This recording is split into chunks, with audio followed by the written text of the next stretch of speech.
Hey, ¿cómo están? Soy Mau Montaner y hace unos años me di cuenta que mi why va mucho más allá de la música. Se trata de motivar a la gente a buscar y conectar con su propósito de vida.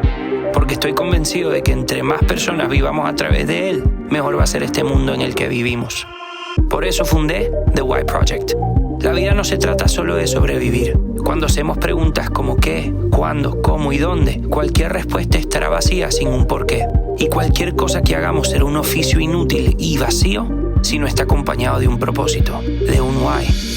El why es como una brújula, un norte, que puede ayudar a que vivas una vida con plenitud. Cada camino es distinto, cada why es distinto. No tienes por qué vivir ese camino solo. En The Why Project estamos aquí para acompañarte mientras encuentras tu propósito.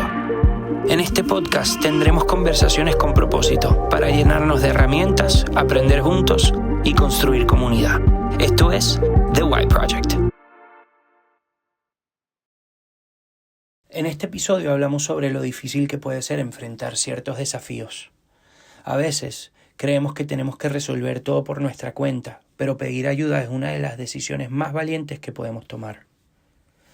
Por eso, queremos recordarte que existen espacios seguros donde puedes encontrar apoyo. Opción Yo es una plataforma online con más de 300 especialistas en salud mental que pueden acompañarte en tu proceso. Si sientes que es el momento de dar ese paso, te dejamos el link donde puedes encontrar el acompañamiento que necesitas. Hola familia, ¿cómo están? Aquí Mau, bienvenidos a The Why Project.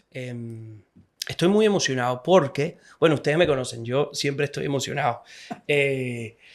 Pero particularmente hoy vamos a hacer el primer podcast en inglés. Como ustedes saben, yo soy un tipo bilingüe, yo soy un tipo que habla inglés también y que admira a mucha gente del mundo americano, o mejor dicho, que hablan inglés. ¿Por qué quise tener a estos invitados en este podcast? Porque para mí son personas que están constantemente enseñándome cosas. No nos conocíamos hasta hoy, pero yo aprendo demasiado de ellos. Los admiro como ustedes no tienen idea, y para mí era importante que ustedes tuvieran las herramientas que ellos ofrecen o de lo que hablan para que ustedes pues mejoren en sus vidas, etcétera, etcétera y etcétera. Estamos felices que estamos aquí con usted.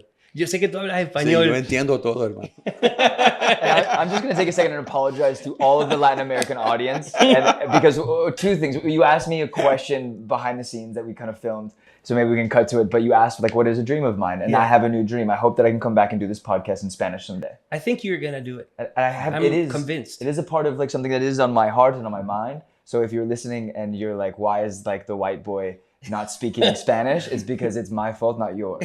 And you know what? You look Latin.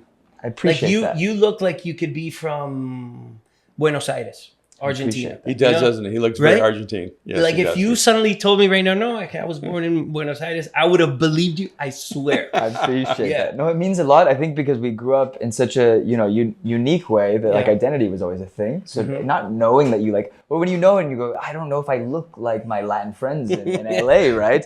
That are a bit darker or a bit, it's so exotic. And the first time I went to Mexico City, I was like, oh no, everyone looks like everybody. Yeah. It's so unique and so diverse. So thank you. That's a compliment. No, and it's true. I feel like there's such a misconception of us Latins and of how we look or what we are like, and then you especially see in America. For sure. Yeah. And you see I look nothing like a bunch of people in my same country, and I don't have to go far. In my same city, there's so much variety and so much diversity, which is so cool, you know? And I'm from El Salvador. Yes. And when I go back to El Salvador, they say to me, you don't look like you're from here. And I go, I don't know how to answer that because I am from here. Yeah. They go, were you born here? And I go, yes. They go, and your parents from here? I go, yes. And it's so hard for them to understand. I think some of it is that also that my name is an alias. Yeah. And McManus, my family's name is Cardona. And it's funny how a shift of a name can change people's perspective of who you are. And then it's also the accent. Well, of course. But, But the truth is that I don't think I agree with those people. I do think you look very Latin. I look very Latin because I am Latin. Yeah, exactly. It's like I don't look. I am. I'm going, this is what a Latin looks like. I don't know what you are imagining. That's awesome. I always grew up so confused because we would go to El Salvador, and I'd tell like the friends we'd meet, and they'd be like, ha ha ha, your father's lying to you. Yeah. You're not a Salvadorian. I'm a Salvadorian. I'm 5'5". Your dad's like 6'1". We're not the same, you know. But I appreciate it, and thank you. So like, thank you for inviting us onto your pod. And You guys have no clue how grateful I am for you guys and what you guys mean in my life, and not only my life, but the lives of my family. We all admire you guys a lot. I think it's so cool because this podcast has kind of become an excuse for me to talk with people that I admire. And it's cool because we film it and it's recorded for people to listen. But the truth is, this is mainly for me. This is mainly so that I can learn. It's mainly so that I could use these tools and your stories and your testimonies so that I can get better and be better and learn more about myself while listening to your journeys. And what's cool is that with a lot of the guests and with you guys in particular, I'm officially really cool amongst my friends and amongst my family. No, I have to say, I think you were already cool before we got here because my daughter Mariah, Aaron's sister, was telling me about you and your family, and she seemed like she knew everything about every one of your family That's members. awesome. And she said, you do not deserve to go on that podcast.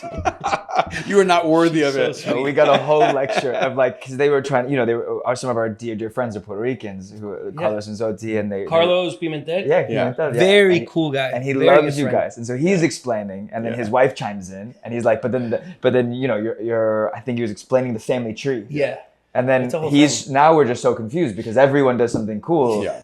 And then they're like, well, you need to watch their pod and their show on Disney Plus, Disney Plus. And my dad's like, I don't know if I have that subscription. And I was like, we're gonna just show up and get to know you in person. It's a lot. Yeah.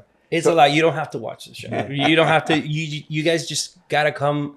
Instead of watching the show, just come to a parrilla. Just come to a barbecue of ours. Oh, I love that.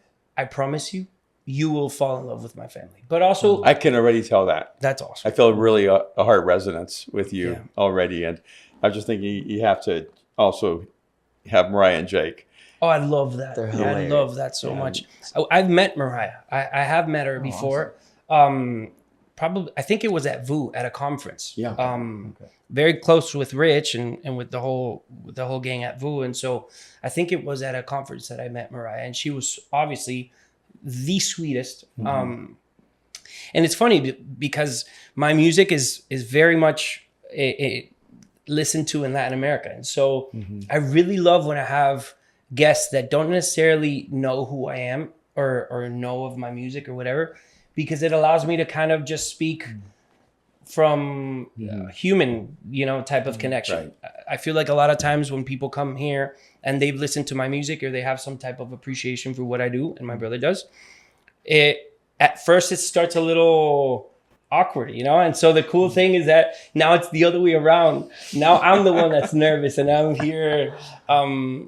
Very grateful for you guys, for real. We start this podcast usually with a couple questions. Okay. Right? Amazing. That because it's two of you, you could, again, answer it as quick as you want or as short as you want, or even skip it if you want. All right? The first one. There's no wrong answers. The first one, if you want to start, Aaron, it's who are you? Oh man, why there? Why know, there? it seems- I gotta call Miri, my therapist. like, Miri, who am I this week?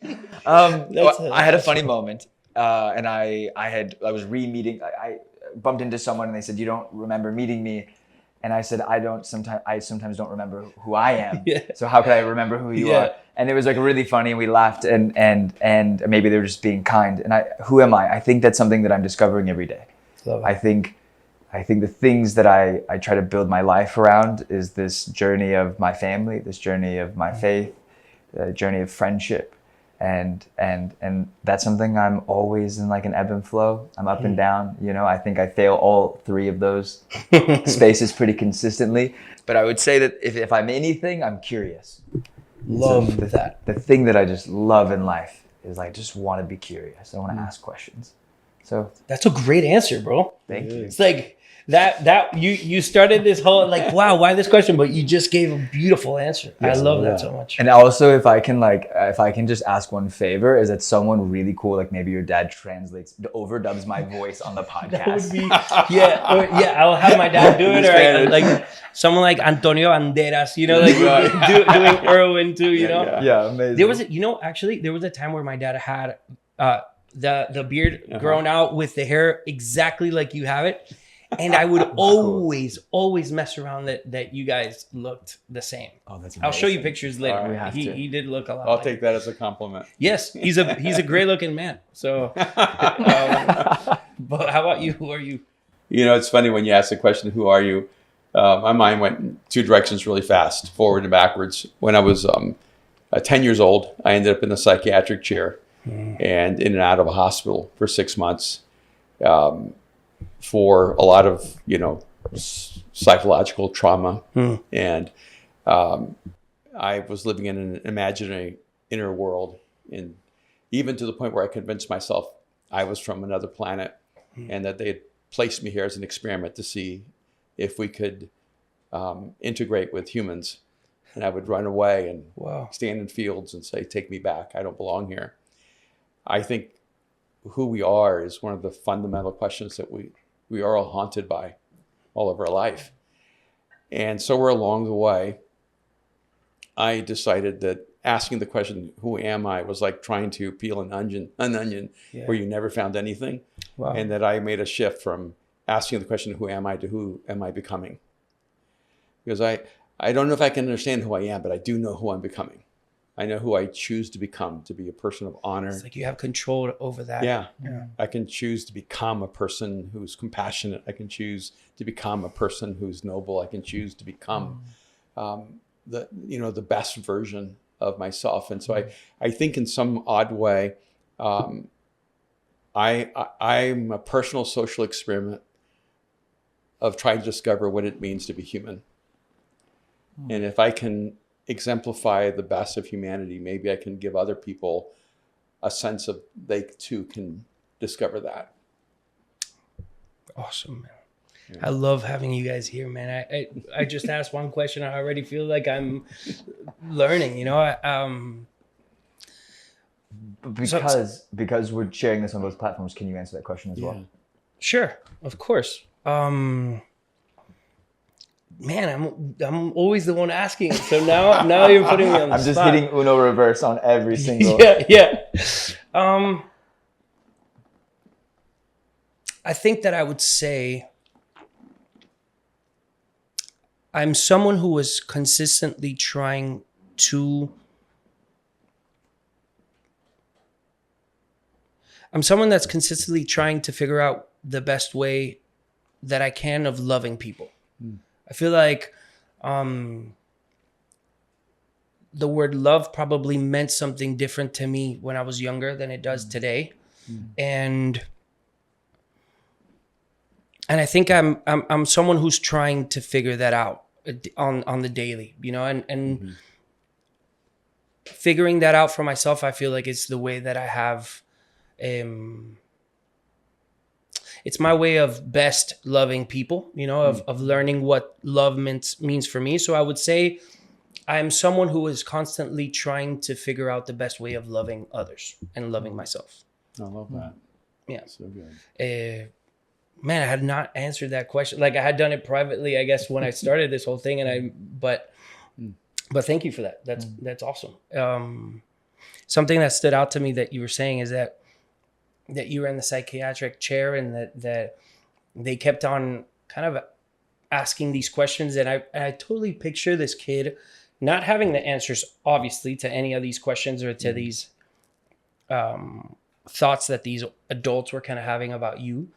And it's crazy that you turned out to be sane, and it's crazy that you turned out for real, because oftentimes I feel like as a kid, it's the adult's fault to putting these ideas or thoughts into a kid's sponge of a mind that make you lose your, to lose who you are even. And so it's crazy because even more so back then, there was such little information about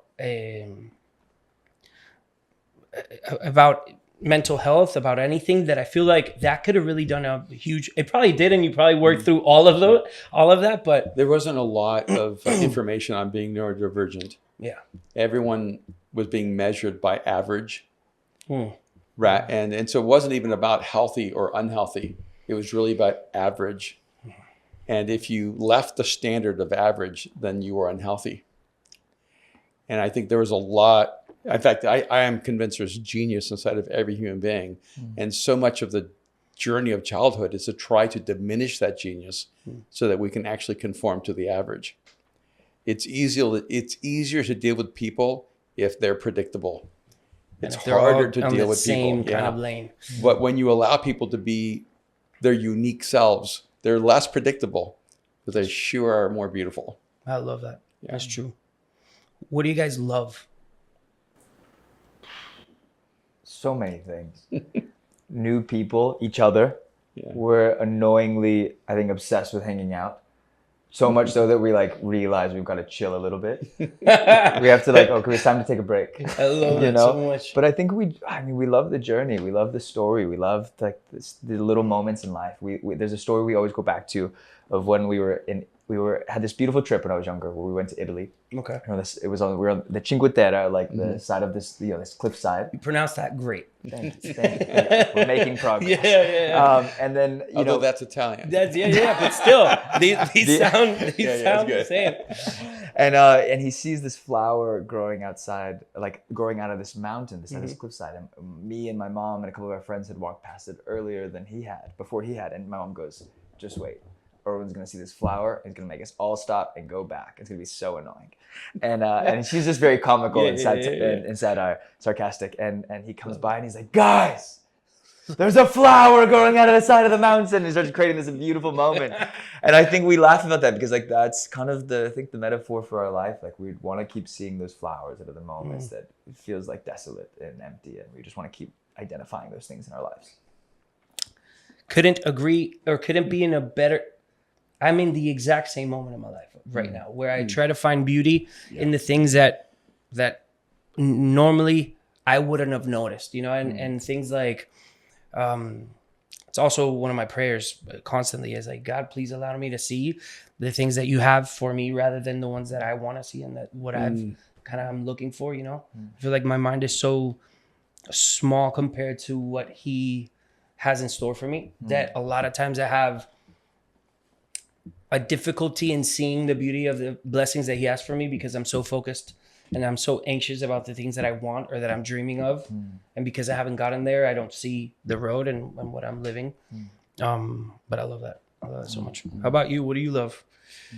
I think I have two layers. One is I love people, but not as a general statement.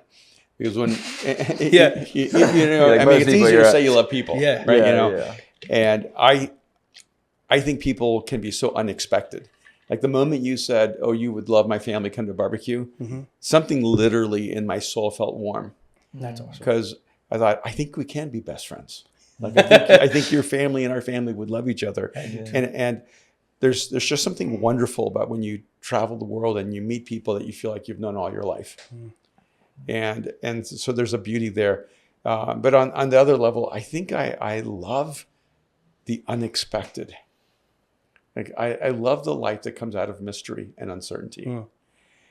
And for me, that's like a cold glass of water, and when I'm stepping into something that I don't know, something that's new, something that forces me to be curious and to learn and to grow. And so I think I love mystery. I love the unexpected. I love the uncertain. And I think that really at our best as human beings, that's when we're most alive. Amo, I love it. And it's true that our families, I do believe, would be very close. I think that it's not a coincidence at all that we're here, and I also love that it happened now and it didn't happen before. I feel like, I don't know if I would have had the maturity of absorbing all the things that you guys have lived and that you guys have to say probably even a year ago, you know? Mm-hmm. And so I'm very excited about that, but also you can tell, you know, like you can tell when you connect with people, you know, I love connecting, you know, I feel like connecting with people, like you said, all over the world, for me is one of my favorite things to do. Yeah. My family actually laughs because they say that they have to, let's say we're in a party or whatever, they say that they have to start saying goodbye, that I have to start saying goodbye 20 minutes before than everybody else because it takes me very long to say goodbye or to say hello. Yeah, and so they're always waiting for me to be able to leave because I always take so long. And it's because I love that and I love connecting. And I think that one of the things that I've connected with a lot from you guys is that I see my father and myself in you guys, you know? And so I see you guys working together and I see you guys doing the podcast or doing the arena and doing all these different things. And it reminds me of my father and myself. And growing up, I had the most awesome experience. That was my dad's drummer before my brother and I released music. And so that gave me the most incredible lessons, the best experience, but also it was my bonding moment with my dad. And so being able to be in the stage and seeing him do what he did best and seeing me playing drums at 15 years old, and that kind of relationship made us grow together in a way that was honestly the best thing ever. I actually did homeschool so that I could do that. And so I didn't learn anything in homeschool, but I learned a lot in that kind of life scenario and what I was able to get to with my father. And so seeing you guys together, not only did it inspire me to ask you guys if you guys do feel like it's probably the best moment in your relationship and what you guys are living right now, being able to work together, if that has kind of allowed you guys to, because I believe that the Mind Shift podcast is pretty recent, correct? Yeah, I mean, we've been going for a while before it was battle ready. Okay. And then we shifted to Mind Shift. But it's really in the last couple of years that we decided to make this a thing. Yeah. Yeah. So he had written a book called The Last Arrow, and the last chapter of that book had come through a moment where he had basically was finishing the book and found out he had cancer. Ooh. And so he added a chapter that was kind of, what did you call it? The epilogue, I guess, or So he basically just added it as like an attachment chapter of like essentially explaining the process he was going in as he was publishing this book. And so he wrote it, and it was called Battle Ready. And so it was like, hey, look, I'm too afraid to speak in front of people, but I want to be more. I want to learn how to be a communicator. Where you do a podcast with me, and I'll interview you and ask you questions about life, the Bible, spirituality, faith, politics, all the things. And we would do like 10 episodes a year. But that was it. You know, it was like a few weeks, and then never touch it again. And that was from a sense that you wanted to kind of learn or take out a bunch of information from him. Yeah, well, just in case, or basically, I'd kind of come to him and go. It is the way you said it to me. Yeah, I said, look, if you die, and it looked like he was going to die. That if you die, I have so many questions, and I'm not ready for you to die. It actually makes me very emotional to like go back into that space for some reason. I don't know why, but that was the thing that was like essentially started it all. It was like, I have questions, and the world has questions, and if you let me ask those questions, then I think it'll be a gift to the world. Oof. And so and he's still here. So we live in like this bonus time, and so we had done a few seasons of that over the years, and then COVID hit, and we had a lot of extra time.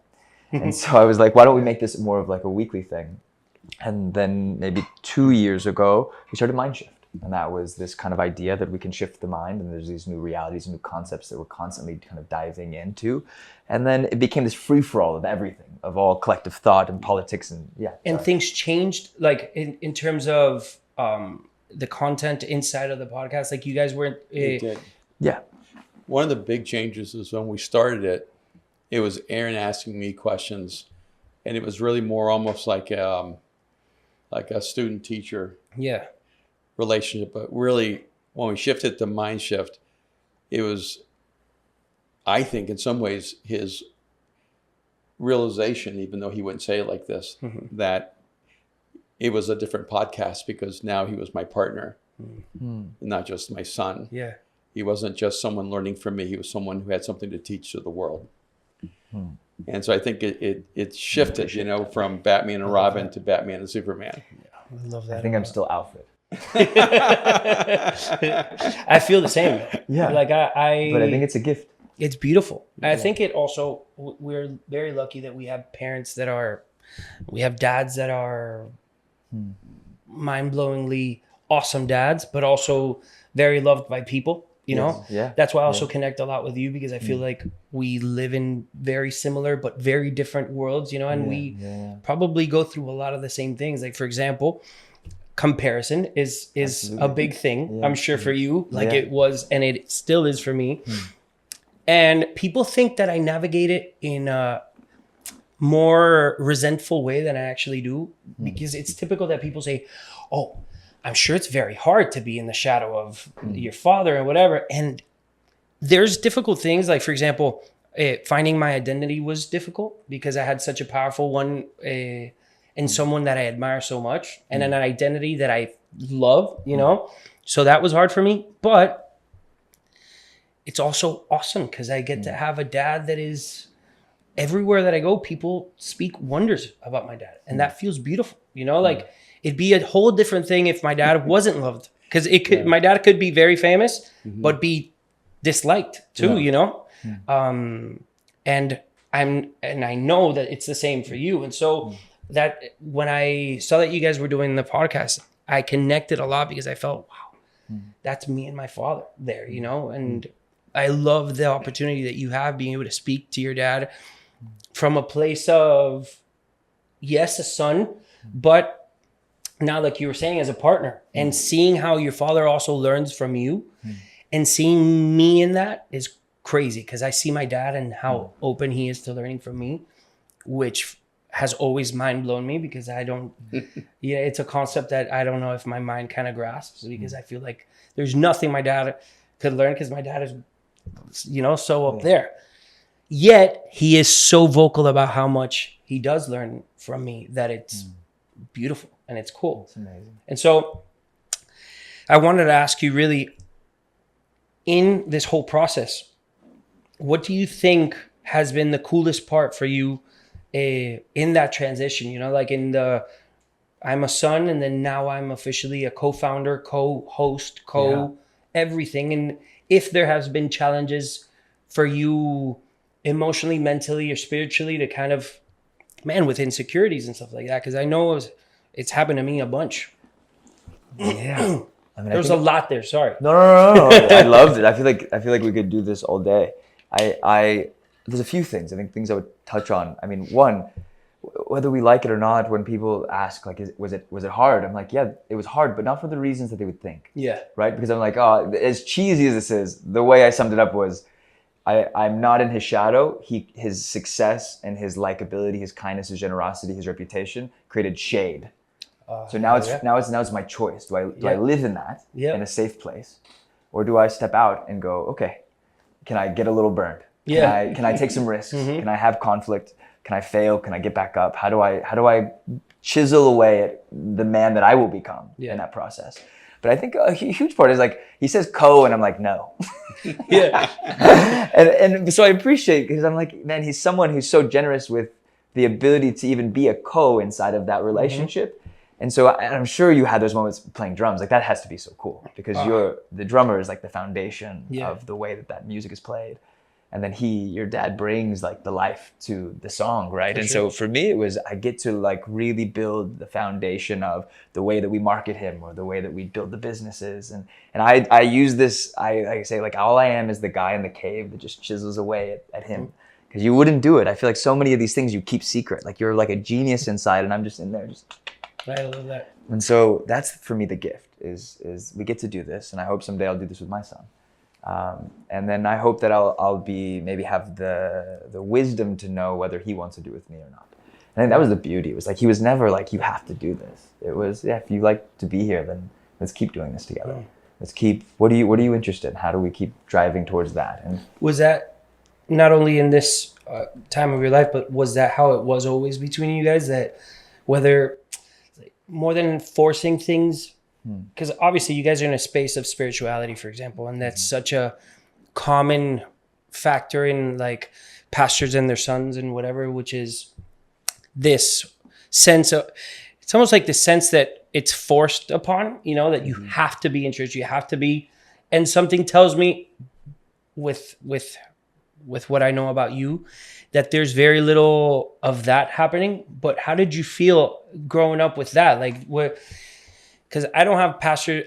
My parents aren't technically pastors, but when we started going to church, there was it wasn't forced, but it was almost like you have to be in church or whatever. And thank God I didn't feel necessarily like this rejection at any moment, but I know it's very common, you know, that there might be like this kind of rejection. And I love that it doesn't seem like this has happened at all in your relationship. Which part? Oh, the forcing any type of... That'd be more of his mom. One half was like, you will be in church or you will go to hell. I love that.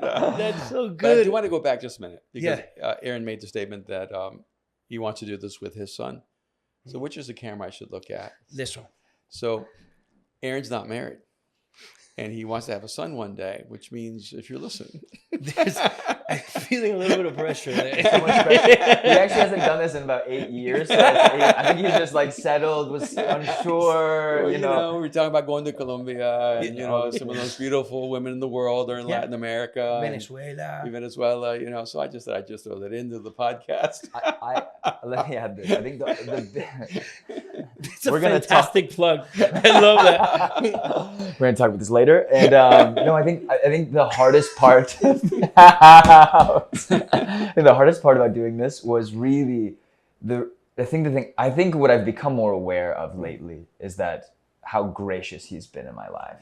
And I've always known you were generous and kind, but like to partner with someone 30 years younger than you, there's a lot of patience that needs to be had. I'm not as wise. I don't see the field the same way. I see business and relationship and conflict in such a different way. When you're doing business with someone, then you're doing life, you're doing church. You know, there were moments where, I was a pastor for 5-6 years, and then I stepped away from being one, and I just was like, I love the church. I want to be as close to the church as I can without being a pastor, because I felt like I was crumbling under the weight of that. So I really have a heart for people who want to be a pastor. Yeah. And then I also felt like I wasn't ready yet, and there was a lot of pressure. And so we created a business together. And so I always felt that his offering to me, the sacrifice to me, was like, I'm willing to go wherever you're willing to go. You're never too broken for me. I can't imagine how that moment, how difficult that must have been too, you know, like it's almost like it was expected for you to be a pastor, you know? Yeah. And then suddenly you make the decision, you are one for a couple of years, and then you say, you know what, maybe this isn't for me. That reversing like that is way harder than if you would have said, you know what, maybe this isn't my path. You know, like if you're already completely your feet are in the whole thing, and then you kind of take a step back, especially in a space where it should be more graceful and it should be way more loving, but it's not necessarily always. The Christians are the hardest people on themselves. I was trying to be very cautious with it. You know, it's a brutal space. It is. Like I'm going to go back a little bit and tell the story because please. I've always worked outside of the church, even though I worked also inside the church. Started Mosaic, but I've always felt a little bit uncomfortable just being a pastor. Yeah. And when Aaron was younger, he was in his teens, things got really bad because your dad is completely loved by everyone. I didn't always have that because I'm a little bit of an outlier, a little more futuristic, a little more unorthodox. And I had a long season where people just assumed I was a heretic. And there were a lot of people who really were antagonistic. And he experienced a lot of that negative. Even to a point where a group of people created a website where they were going to kill me at a certain time. And my wife ended up calling the police. I guess they got the FBI involved. The threats were real. And these were Christians who, because they disagreed with my theology, decided they should end my life. And it had a traumatic effect on Aaron. And I remember when he said, if Christians want to kill my dad, I'm out. Like, I'm just done, and he ran pretty hard and fast in another direction.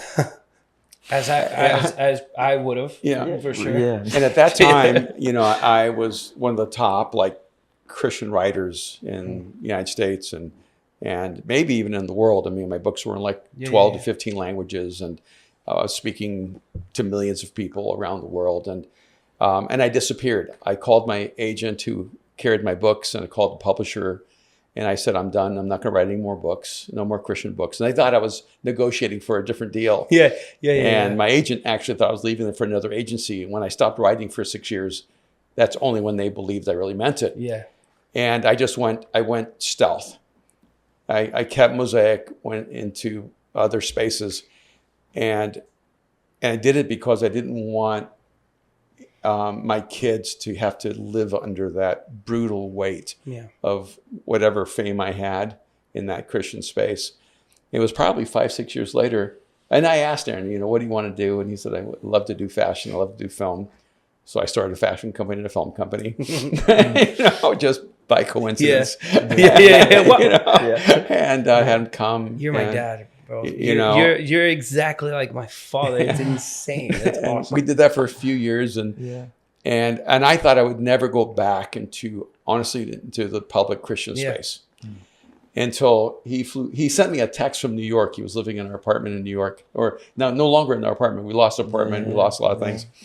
And he sent me a text and said, Dad, if we make films and make bags, because we were making men's bags, he said, but don't take Jesus to the world. We've accomplished nothing. And when I saw that text, I had an immediate thought, who stole his phone? You didn't have a thought. You said that as the text back. Who stole your phone? I love that. Because that's not where he'd been. Wow. Yeah. And he flew home. And he came and said, Dad, I know that we've never talked because we've never talked about this, but I know you gave up all of that for me. And then at the same time, Mariah came to me and was really tearful. And she said, I know you don't want to come back and do this publicly. She goes, but my generation really needs you. And we need you to come back. And so I had both my son and my daughter coming at me because I had already, in many ways, checked out of that life.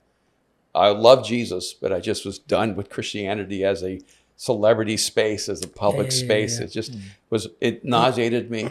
It didn't resonate well with my soul. I have no need for fame. And when they came to me and said, we'd like for you to, re-engage in the church, and it was a traumatic shift for me. But I did it because they asked me to come back. And we were always going to have Mosaic because Mosaic was like our community. It wasn't my job. It was my family. And it was hard to create Mosaic. For about 5-6 years, I had a twitch in my right eye because of the stress I was carrying. I don't know anything harder to do than to try to take the church into the future. It's very, very difficult. And here we are in Los Angeles trying to reach really maybe one of the most liberal communities in the world that's very antagonistic. And so everything I did, even starting the church in a nightclub that Prince owned, went so counter everything Christians thought I should do, but were exactly the choices I had to make to reach the people I loved and cared about the most. And so when you ask about the tension of it, we had some pretty dark, hard years along the way. And if I had wanted to choose the easiest life, I would not have chosen this one. It's much easier to make films. It's much easier to design clothes. It's much easier to write books. People think that it's the easy life, or it's not. And because only in the church does every customer, quote, have a right to speak into your life. When you're making a movie, you got people who Rotten Tomatoes it, but you just go ahead and make your next movie. You're right. If you're designing clothes, the people who love it, they buy it, and the people who don't, they buy another brand, right? But in the church, everyone has an opinion, and in the church, everyone feels they have the right to tell your children who they should be. And and one of the hardest things with Aaron and Mariah has been, and I'm really grateful for them, is I want you to be a good person, but not because of what people think. Like, I want you to have a relationship with God, but not because I care about what a stranger is going to say about my kids. Yeah. Like, what other people think of them is irrelevant to me, to them living the life they're created to live, to wake up in the morning loving their life and becoming the best version of themselves. And I think that's why, as a family, we've been on a very unique journey, you know. And I remember, I loved going to hear Mariah sing in nightclubs, you know, and to have her sing her music, you know, and the first song she ever wrote, and I remember she played it in the living room for Kim, my wife, and and the song said, "Give me a match and I'll burn it all down." That was the bridge. It was dark. She was like 12 years old. And it ended up on Grey's Anatomy. Yeah, ended up on Grey's Anatomy for 4 minutes and 11 seconds. Not that I'm proud. Season finale, which is insane. But hold on, can I ask you a question? Yeah. So what's it like building the community that you're building now, but having your dad with the legacy? Like, do you find that a lot of the community that he has built has like transferred over? Was that a lot of hard? their kids? Was that weird? Was that cool? Was it? Mira, to be honest. I know that word. yeah. Mira. Dime. Dime. Bro. Little bits. To everybody watching, he is single. He's ready. He's like, I will Duolingo and I'm ready to mingo. Yeah. So here's the thing. When you are born into a life where your father already is not only a singer, but fills out stadiums. Mm-hmm. One of the largest Latin American artists It's in the insane. World. Yes. The standard that you have for yourself is that one. Mm-hmm. So for an artist that starts just like and has no reference of what success is, you enjoy every little win. Mm-hmm. And so you play a show in a bar and one person comes and that's exciting. Like, oh my God. For us, we grew up with someone who was a standard that's impossible to reach, you know? And so everything that we did that didn't meet that standard was a lose for us, you know? Wow. It was a loss. And so growing up, we thought, all right, the first song we release is going to be number one. The first show we do is going to be 30,000 people. Obviously, the first song we released, no one listened to it. Not the first one, not the second one, not the third. For 13 years, no one cared. Really? 13 years, we didn't connect with anyone. It wasn't until 13 years later of my brother and I freaking trying that it connected. And it's funny because it connected with a sound that my brother and I would have never thought that would have ever connected. Speaking on things that weren't at all necessarily what we would have imagined, because we would make ballads like my dad, you know, before. And then suddenly we started making kind of like our interpretation of what urban music sounded like in our ears. Speaking on kind of themes that were a little bit more risky, you know, and that weren't as lovey-dovey as I guess my father's legacy was about. And so that was a big shock to people. But at the same time, it gave my brother and I the beginning of what was our identity, you know? And so Rick and I were always so focused on making it. We were always so focused and anxious about it happening that when it happened, we didn't enjoy it because we didn't understand that it was actually happening. We kept thinking that it still wasn't there. And so it didn't give us, we didn't have the opportunity of having that first little win, you know, of like, oh my God, 10 people are listening to me in a place that doesn't speak Spanish. That, you know, like that for me would have been so much better if I wouldn't have had that reference. And it's not my dad's fault. It's just, I guess we never talked about it. And I guess we never kind of hit that reset button until now. I feel like that a couple of years back to now, I'm learning how to enjoy everything, you know? And along the way, because we were so focused on making it, I feel like in the first couple of years when we actually were making it or whatever, we didn't pay attention to the people that were there. And so we kept on trying to get more people to come into this party, you know, and kept wanting more and more. And we didn't realize that we were not being good hosts of the people that were already at the party. And so a couple years back, my brother and I, probably after pandemic, we realized, oh my God, we don't want to keep on living this anxious chase of a hit or of this lie of a life. You know, what we want is to not only be able to live from what we love, which is music, which thank God we were kind of doing, but what else? What else is there? And so I feel like the difference between my father and us is that my father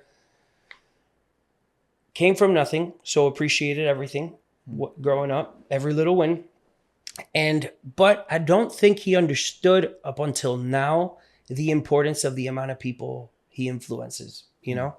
I think that obviously he was very grateful for him, but I don't know if he realized the level of impact he had on them and with the things that he would say or do, you know?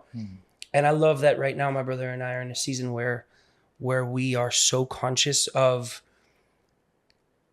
who we have, and not only around me, but also people that follow my music. I feel like I'm, for the first time, so grateful for the one person. We live in a moment where numbers are so crazy. Views, millions of views or streams or whatever, and we don't realize that those are people, you know, and that there's humans behind that. Crazy. And so we're realizing that now, and I feel like it's got a little bit. I feel like it's a reset in our life right now. So it's as if we would have started over, and the little wins that we're having with this new music that is completely different to whatever was connecting before, is God saying like, hey, enjoy your new beginning like you didn't have before, you know? So I love that. You know, I so many questions. No, I know. And I think about the contrast because Aaron used to speak a lot more. You know, he really resists speaking publicly. And so this is what we do publicly. This is my offering. But what's funny is if I had someone on my team and they like they preached a message that was this good, people would go, "That's amazing." Yeah. And then if Aaron did a message that's this good, they go, "Well, yeah, but you're not your dad." And the weight of that, because the feedback, it was like so intense. But for everyone else on my team, they were like, "Oh, that's great. Yeah. Oh, he's really developing. Oh, he's really growing." And then Aaron would do this, and people would go, would literally walk up to him, and you're not your dad. Oh yeah. You know, I don't really. That's so typical. Yeah. Well, can I take a picture with you? I don't really love your music. I like your dad's music. That's so common. My favorite is the. Can you take a photo of us, bro? And I'm like, now I love it. But back then it was like, yes, I'll take a photo. There was a moment where my brother and I would say, "Hey, I don't love your music, but let me take a picture with him." Yeah, he's not here. You know, that was a thing that we would. No. And I never was bothered by the comparison. It never bothered me. But there was something about there was no need for you to say that comment. You know, like you could have just said, "Hey, can I take a picture with you? Yeah. I love your dad." That could have been it. And I would have been like, "Oh, I love my dad too. Thank you." Yeah. Two of my favorite moments, someone came up to me and said, "You're Mariah McManus' dad, right?" We love her music. And the other one was, I'm getting my hair cut, and the person cutting my hair goes, "Aaron McManus is my favorite podcaster." Bro. I'm sitting right here. He's like, not only I'm also on that podcast. I appreciate it. Okay, so can I ask you a couple questions? Yeah. Okay, so when you released your first song, how old were you? My first song? Yeah, like you talk about that journey, but like what was that when you consider that I started recording my first album when I was 12. Okay. And it came out 2011, and it wasn't until 2000. I'm bad also with chronology, but I think it probably the first song connected in 2018. And then how long? How old? But I was in 2011. I was already because. We started recording an album when I was 12, but it might have come out like 4 to 5 years after. Okay. We would release things kind of like that, and we would do shows, but it wasn't until 2010 that we get signed. And I count like 2011 was the first release, but we had been doing stuff before. But yes. And then how old is your dad when he first released his first song? 30. then how? No, he was 20 something, but it took him about 10 years also to connect.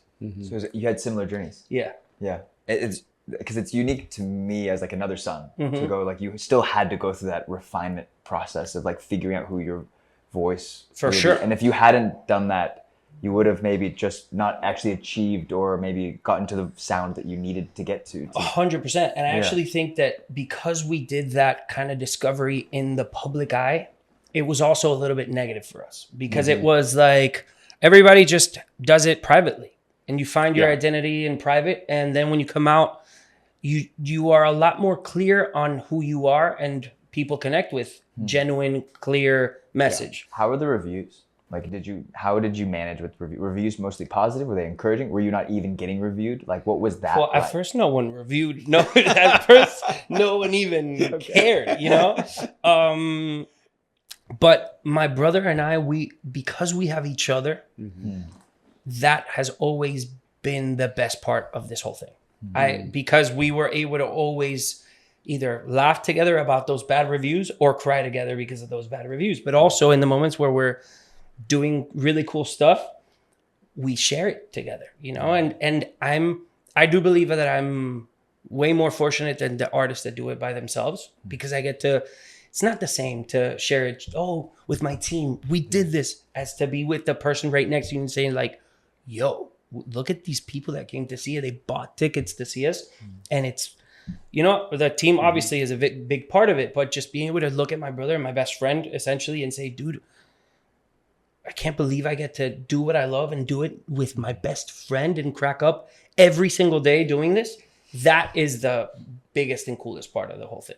You know, amazing. I love that.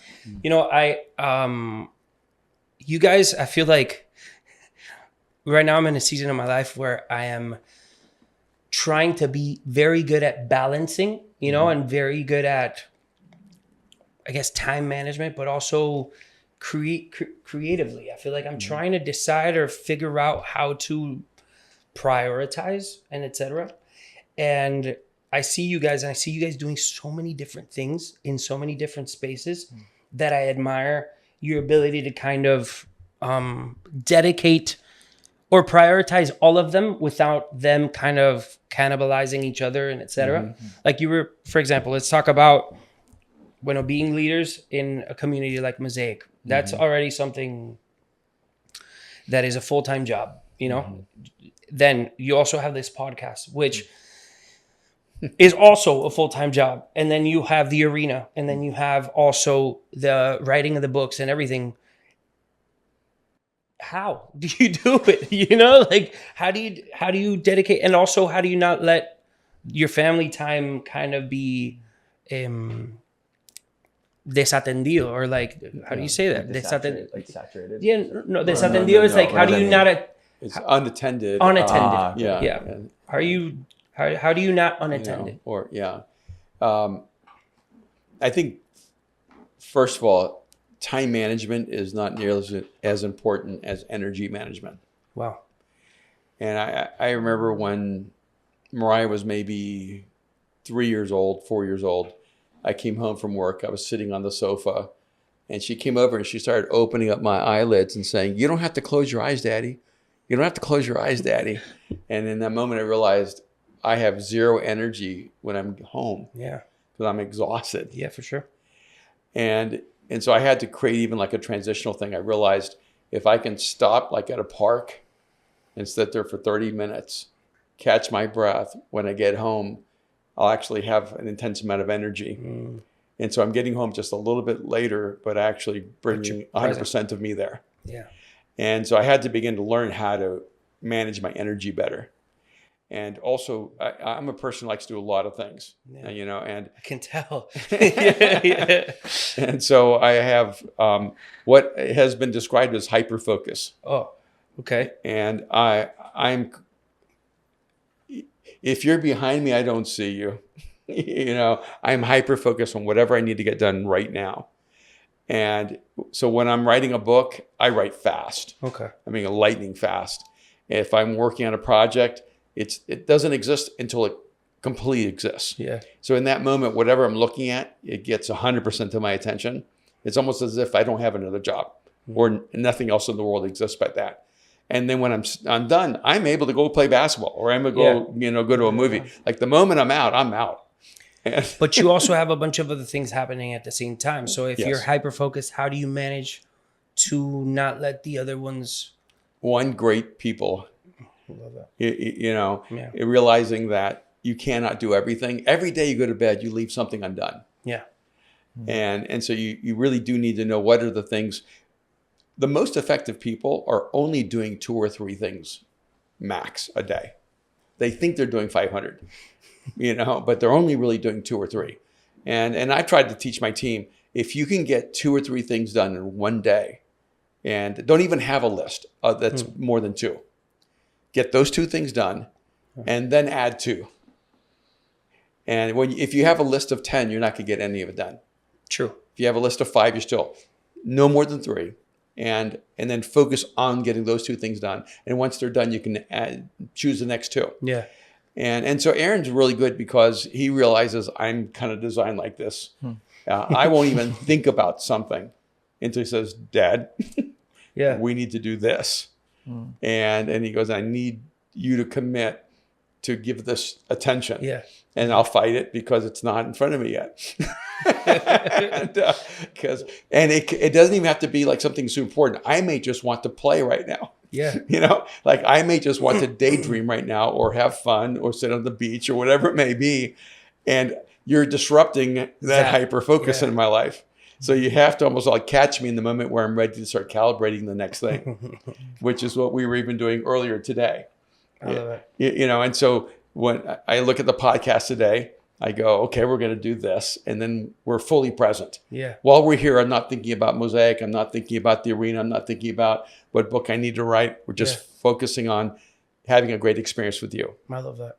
And I can feel it too. You can tell when people feel, you can tell when there's people that feel like they have other better things to do, that there's this level of disconnect or kind of like it's not even about the attention part of it. There's something that connects us all and you can feel it when it does, when it happens, But don't you hate when someone shows up? You can tell it's almost like you're interrupting their life. Yes.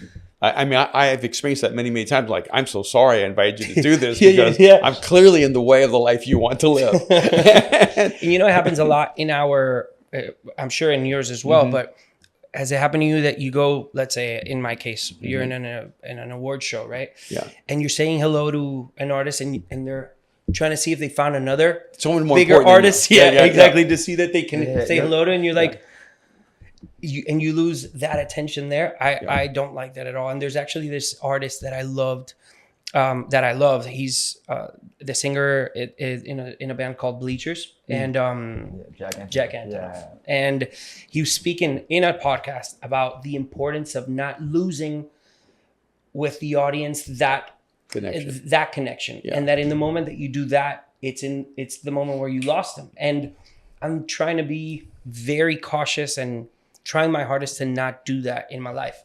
I'm a victim of it. Like, I talk about how much I hate it, but I do it all the time. I'm terrible at it. And I'm always constantly, maybe not so obvious, like in that moment that I just described, but it happens to me that let's say I'm talking even in moments with my wife and I'm super distracted because I'm thinking about this other thing that I got to do that I feel in the moment has to take my attention. And there's nothing really more important than that moment with my wife. And so I'm trying to get better at that, but I'm terrible at it. And I can tell you without hesitation that you're the most important thing on our agenda, on our schedule right now. Thank you for that. I can feel it. And to be any less than that, to me, is to be irresponsible, because that means that I'm not showing up. And so when I'm writing a book, I don't have children. I barely have a wife, and they know. When I write a book, I'm almost a different person. You're definitely a unique version of yourself. And I think, but I also think that's like, I think now it's 14 years later, right? Or 14 books later, maybe 30 years later of you writing. at one point I got so nervous. I was like, you can't drive cars, because he would just, like, instead of parking, he would just run through a wall. Like, it becomes so, you give everything of yourself in you to the project at hand. And so we do have rules, like, okay, no more new projects, and like we have cutoff times, and we have like no more new projects. Yeah, because we sometimes we just get so excited to create that, like, we spread ourselves too thin, right? And so, and I think everyone has to figure out those limits for ourselves, right? And I was gonna ask you a question though, like your relation, how long have you been married for? I've been married for about 6 years. When you talked about like self-discovery and going on that personal journey, how is that with your relationship with your wife? It's awesome. It's great, but at the same time, it's challenging because my wife has to be and she is, thank God, but very flexible because I'm changing a lot. Mm-hmm. And so I'm a different person, and she has to be flexible into loving that too, and loving this new version of me. And I'm very different. Sometimes I feel like I have a hard time. And like right now I'm in a moment where I feel like I love differently. I love my wife differently. And maybe before I would have said, oh, my love language is physical touch or whatever. I don't know if that's the same thing or if that's true for me right now as well, Mm-hmm. And I'm learning that about myself, which then sometimes it could be challenging as well, because if I don't know it myself, it's hard to communicate it to her, but she's very patient with me, number one. And also this whole journey and this whole Y Project situation in this company is very much her baby as well, and it's her project.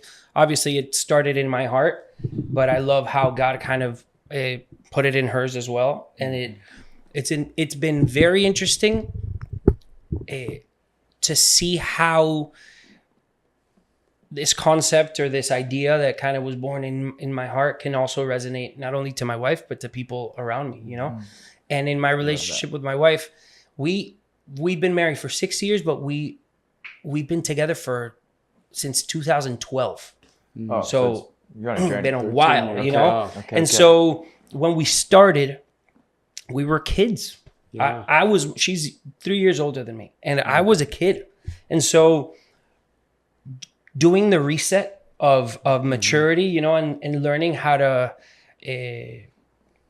confront certain challenges or how to face those challenges as a 31-year-old man rather than a 19-year-old is very different. And so a lot of times I have to catch myself. And because we've been in this relationship for so long, there's a lot of things that we still do like we used to, and having to make those changes is very difficult. And so one of the interesting dynamics relationally is as you grow and mature, especially when you're married at a very young age, is that when you're younger, you're attracted to the opposite nature of that other person. But as you get older, you're attracted to the similar nature.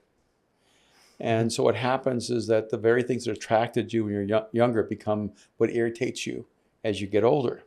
Wow. And so as you grow, and you described that you're not the same person you used to be, neither is she, of course. But I would say this from your end, the same energy it took you when you were 19 to date her, to woo her, and to win her is the same energy you have to reestablish every time you change. Yep. Because she's meeting a new version of you. So she's still attracted to the physical you, but she's having to figure out who the new emotional, psychological, spiritual you is. Yeah. And so if you can go, oh, every time I'm making a major shift in my own growth, I can tell it's happening. Yeah. And maybe I need to be open about it and talk about it. But you also have to do another thing in your head.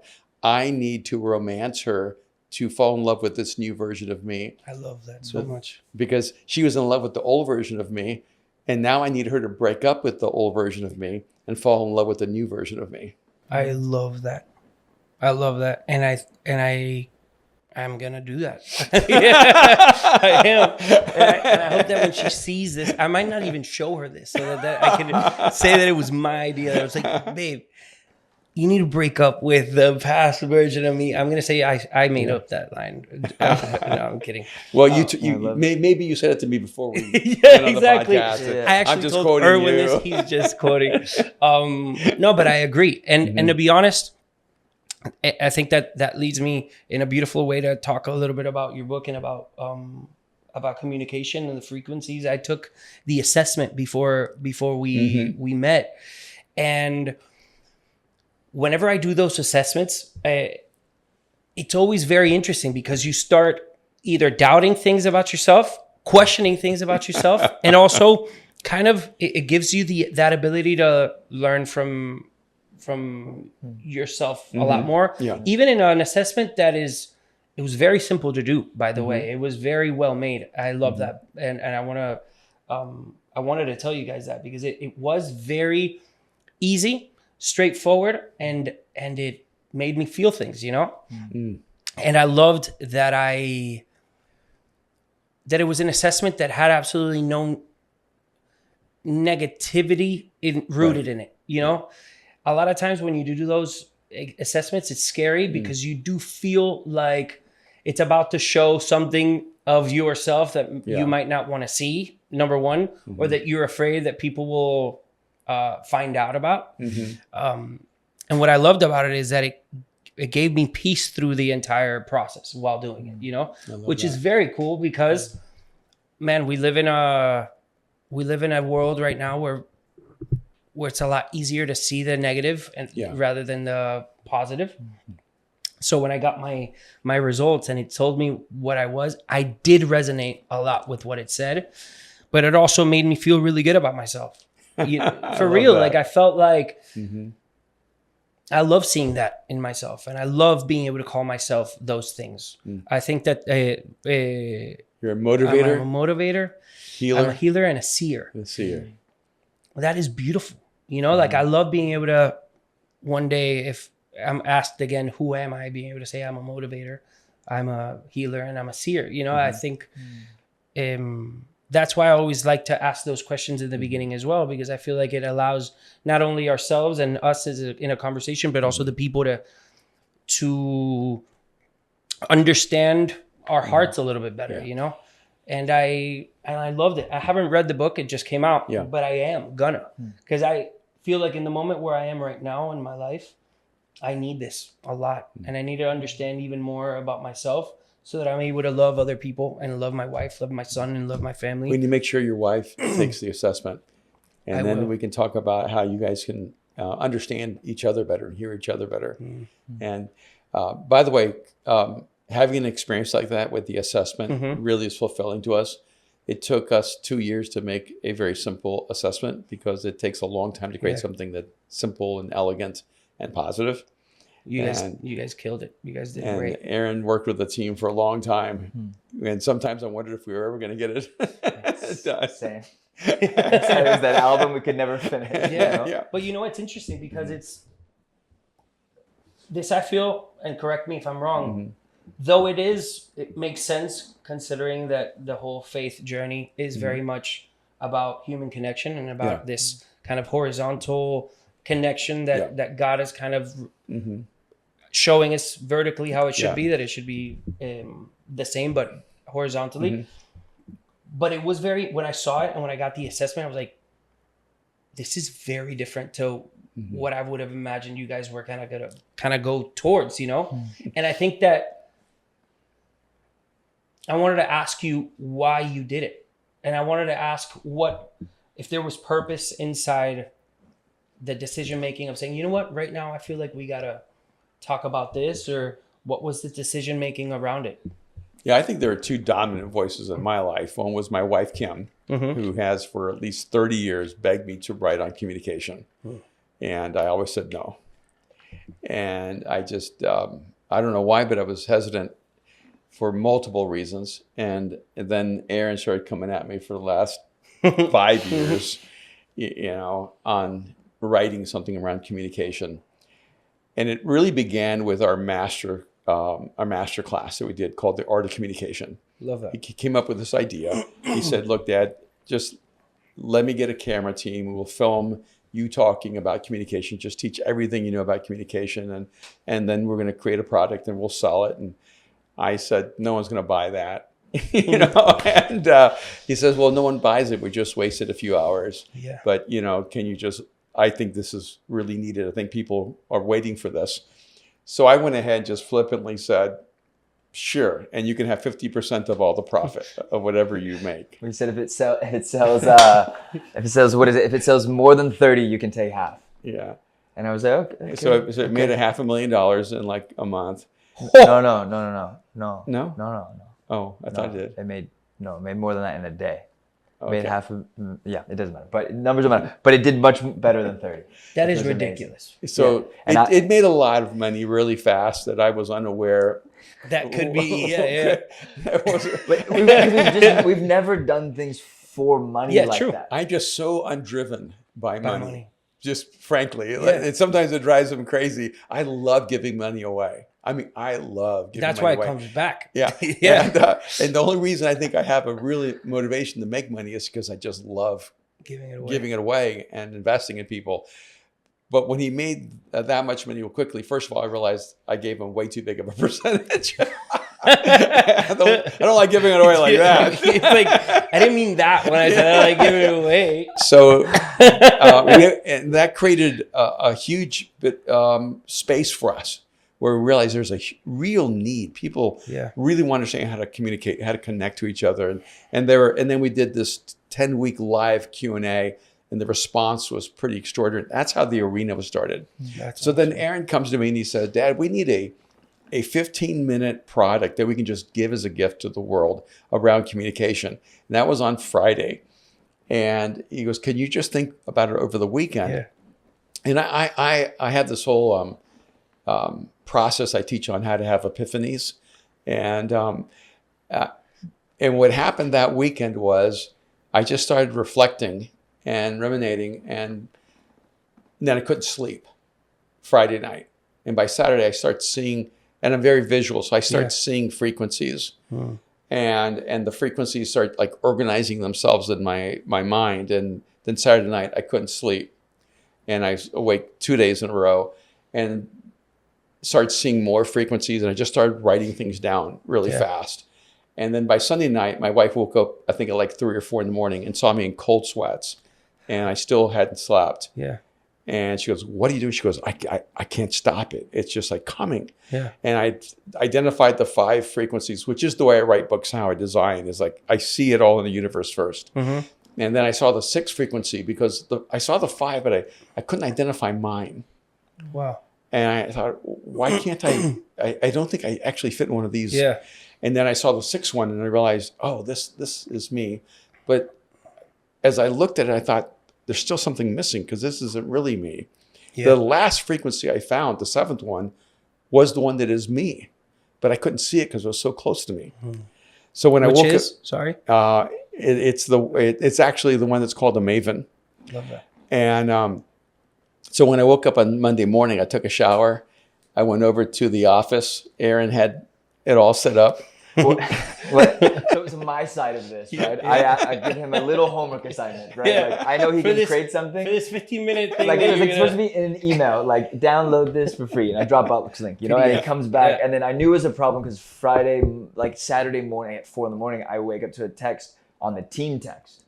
Guys, I have this idea. It's a note, and I was like, hey, no one needs this at 4 in the morning. Just text me. Leave the team alone. You wrote him that? I wrote him privately, like, hey, like maybe let the team sleep. Like, I don't really sleep. Yeah. You don't.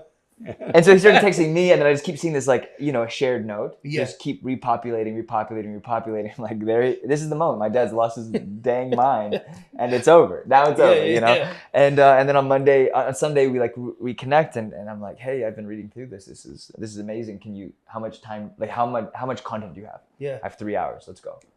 And so on Monday morning, we just shot for 2, 3, 4 hours. And we just kept 5 hours, something like that. And then we just started bringing people in. We started to do research, and we're just kind of collaborating. And he's such a collaborative person. So that's like the fun thing about these processes. So Monday morning, we get this content. Yeah. But it began as content. So before it even was a book. It's supposed to just be something we just gave away for free. Yeah. You give us a gift. And I realized what I discovered was a universe.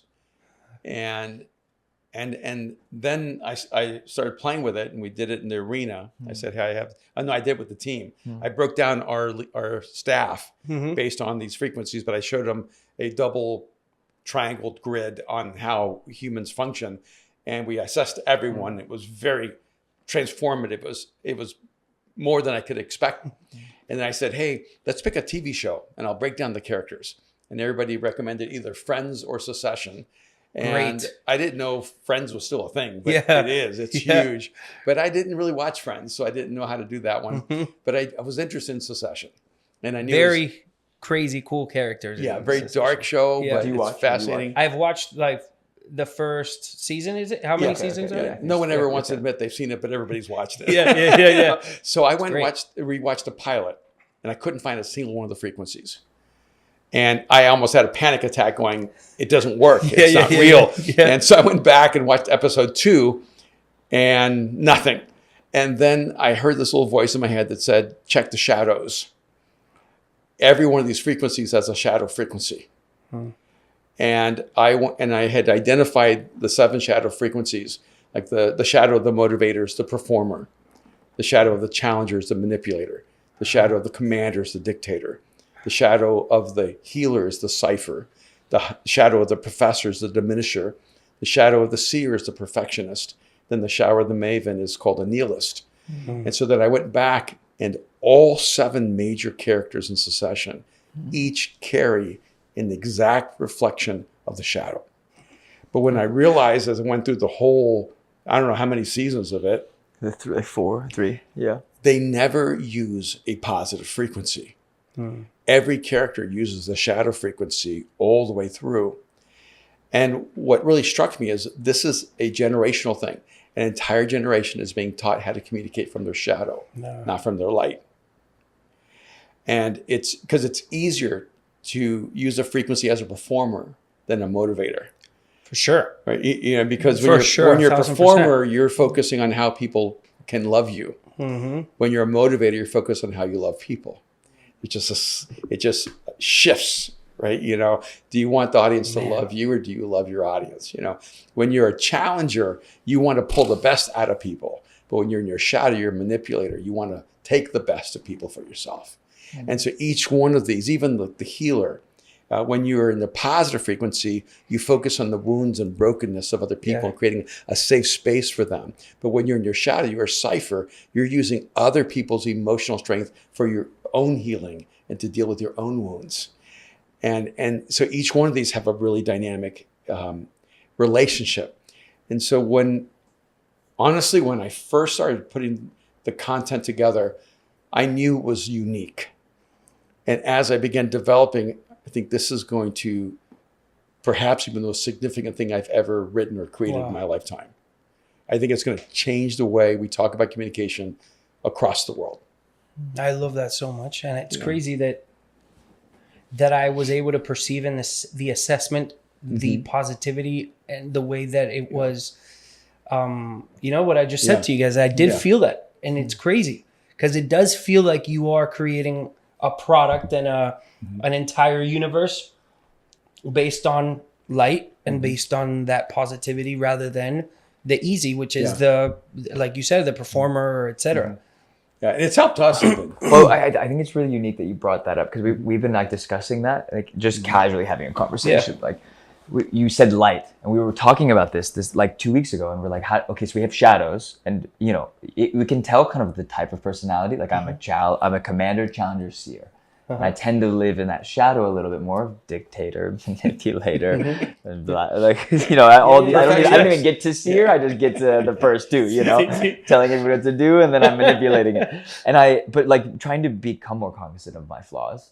A lot of people lead with the shadows, right? And so we're like, okay, so if there's shadows, what are the frequencies? And so we fought against calling it light because we're like, well, no, we actually truly, you're actually truly. As humans, we do believe you're good. You're naturally good. Yes. And we want people to believe that their 0 point is good, that it is light. Yeah. And so I think you've been really intentional. But I also find it really interesting because like you create a space, even being here, where immediately I feel like I could be emotional. I could be myself. That you live so much in that light.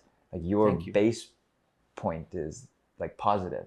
Thank And you. it's a really beautiful thing. And like, I don't know. So that was like, because I noticed it was like, while we were starting, the first thing I was like, she took my phone. Now I feel my insecurities are now all exposed. Now I can't communicate. So now I'm in the dark. I'm alone. And then I was like, wait, now I feel this sense of like a lot of freedom. And like, I don't know why. Awesome. So you create this unique space, even maybe with just your spirit. Wow, man. And it's like a beautiful thing, man. And Thank you for that, man. Yeah.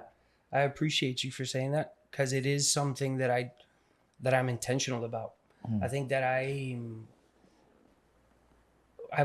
it's always been kind of like a little bit of a joke, but when people ask me if what I'm most excellent is it music or whatever, and I don't really think I'm that great at music. I think I'm good enough, you know. And there's a few I feel like million it's people out there that yeah, disagree with you. but I feel like I'm good enough for that to be the vehicle that allows the true thing that I feel I'm excellent at people.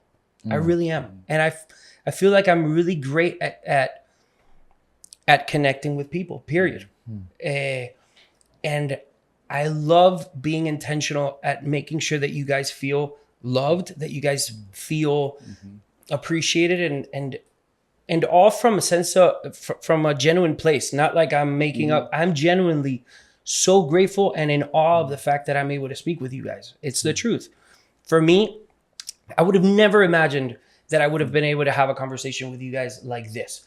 I knew that at some point we would have probably met and would have been like, oh, because we have friends in common or whatever, at a, like at Rich's house or someone's house, I would have been like, oh, good to meet you. And basically that's it. But being able to dive into and kind of pick your brains for me is important. And for me, it's what I value most. And so you guys telling me about this and how much this is resonating with me, but also my entire family, I swear to you, the moment that I tell them about this and they see this podcast, they're going to freak out because we are right now in this moment of our lives where we're understanding the importance of self-awareness and how much that really benefits the experience with people around us, I have a friend that I admire a bunch that's called Santiago Molano. It's this beautiful, brilliant mind from Colombia. And he says that the moment we understand each other, ourselves, to the point where we understand where we are a bother in people's lives, is the moment where things start kind of flowing. And it's the truth. Like the negative things or the things that I need to work on usually tend to be, in Spanish we would say un estorbo, like a bit of an interruption in this experience of relationships. The moment we learn how to navigate those interruptions, it's the moment where things start to flow a lot better. And this is one of those, like not only learning the frequency, but learning that shadow for me is super important, because the moment where I learn, this is who I am, this is, I manipulate, or I forgot what were the motivators. The motivators, performer. Okay. Yeah. Bueno, knowing that, and the fact that the performer has to kind of create this, like you said, it's almost like this, not a fake, but this like persona, so that you're loved or that you're liked or whatever. And it's almost like this filter that doesn't allow people to go even deeper.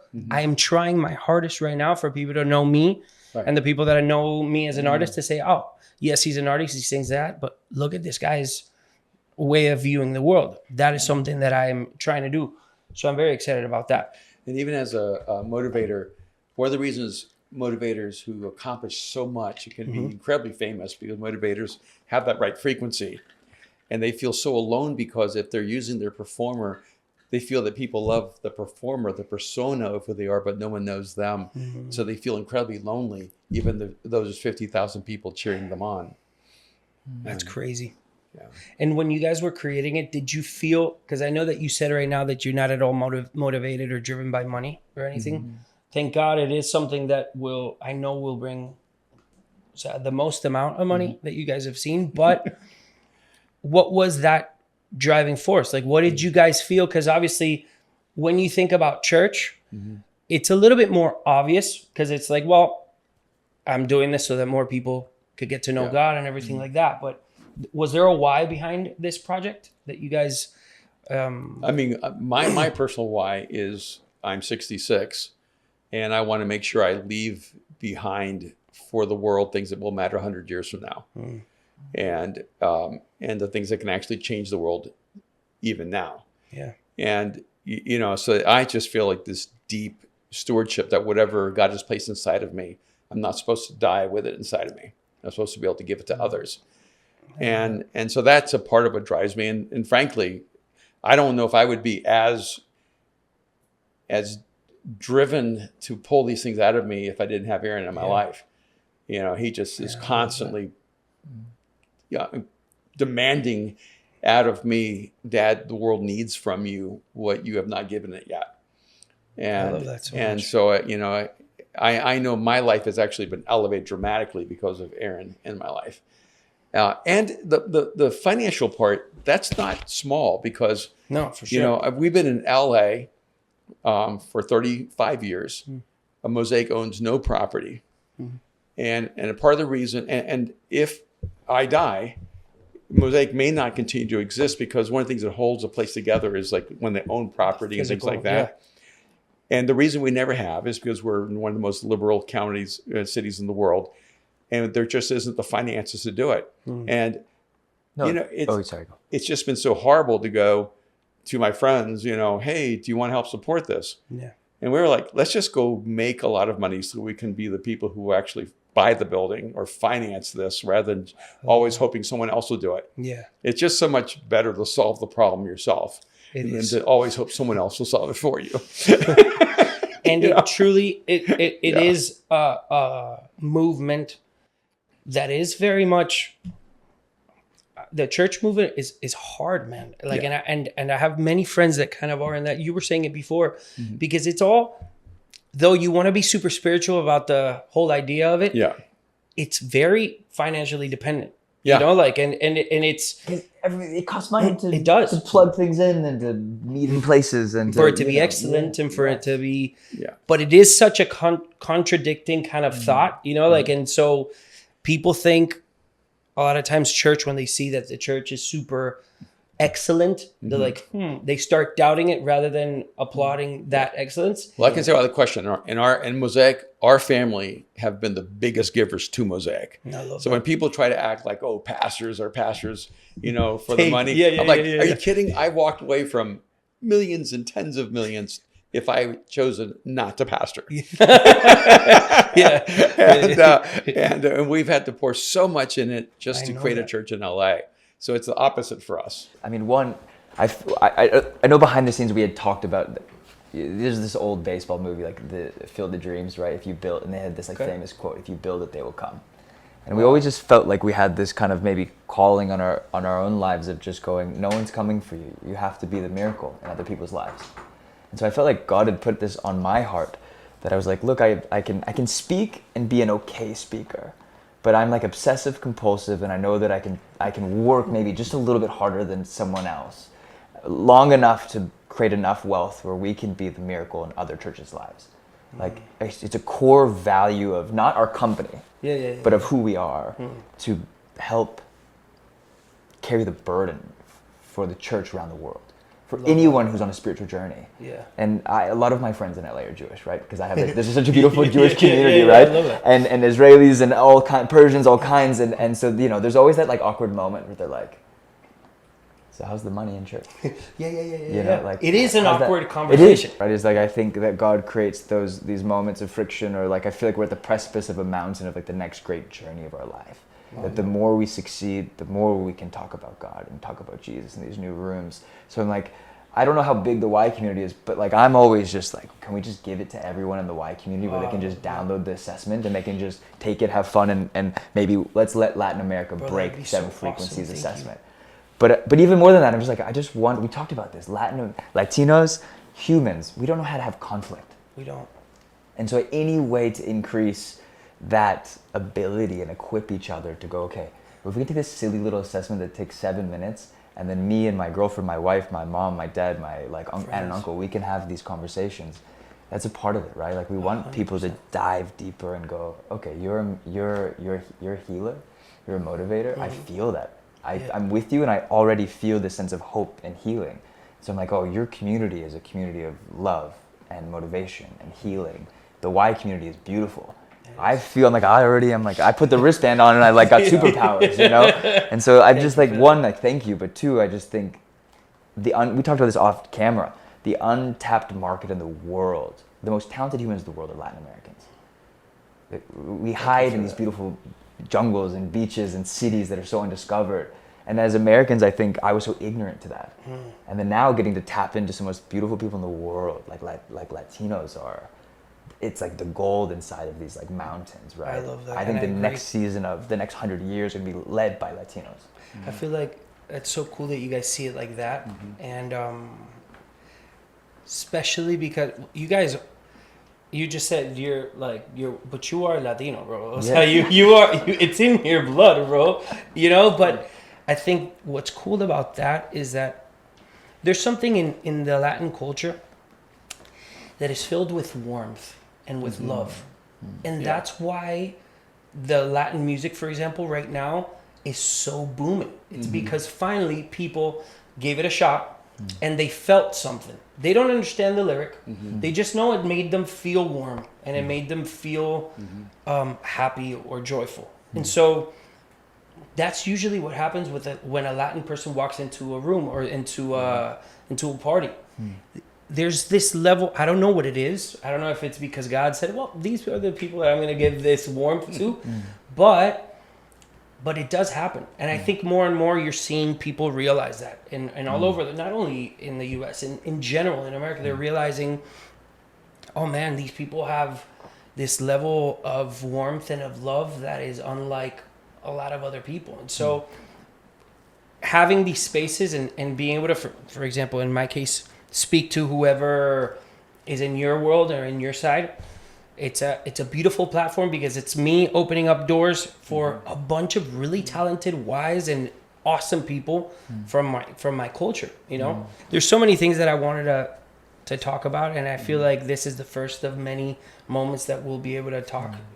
Please. I also hope that you guys, whenever you're back in Miami, you guys do hit me up and know that not only myself but my entire family, we're at your disposal, and we're here for whatever you guys might need.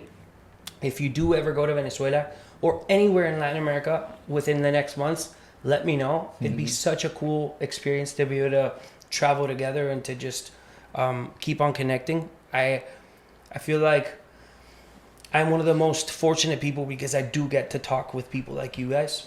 Not only for people that are watching, it's not just on social media or on TV or on podcasts that they are the way that they are. They are truly that here. I have a great radar of good people. And the ones that are a little bit more, that are good, but they're tougher. But I'm so grateful to know you guys. I'm so grateful to have you guys in my life. I know it just started today, but you guys, I want you to know that you count on me and the entire Y Club for whatever you guys need. Thank you. I'm grateful for you. I'm also a firm believer, but that this and anything that comes out of your heart will be successful, not only because it has God's favor, but also because I know that the ideas that you guys pursue are the ones that God is putting in your heart. So thank you for that. Thank you for giving us these tools, for giving us all the things that you guys give, and for allowing me to share it with the people that follow the Y Club and the Y Project podcast. Es increíble para estar aquí con ustedes. Yo siento muy emocionado que podemos tener este tiempo juntos, y yo tengo un amor grande para el mundo latino. Yo siento que estamos en el primer capítulo del futuro del mundo latino. Amén. Que va a tocar todo el mundo, porque yo siento que hay un potencial de liderazgo en el mundo latino que nunca han tenido la habilidad para crecer y experimentar. Y yo pienso que lugares como este aquí, con Y, es un lugar donde cada persona puede ganar las cosas que necesitan para ser completamente la persona que Dios los creó para ser. Y gracias que nos invitaste a nosotros. Estoy tan honrado, gracias, man. Thank you guys. I'm so honored. All I was going to say in English is that I'm a Salvadorian, but now I'm also Venezuelan. Yes, you and are. I feel so honored to sit with you, and it's just so fun, man. Like everyone that's around you, there's just like this thing, and I'm just grateful, man. I appreciate it. So this is the first of a few conversations we're gonna have together. Amen. So this is the beginning. I'm excited to see where this takes us. Let's go. Amazing, man. All right, here we go. Thank you so much. Thank bro, you guys. Honestly.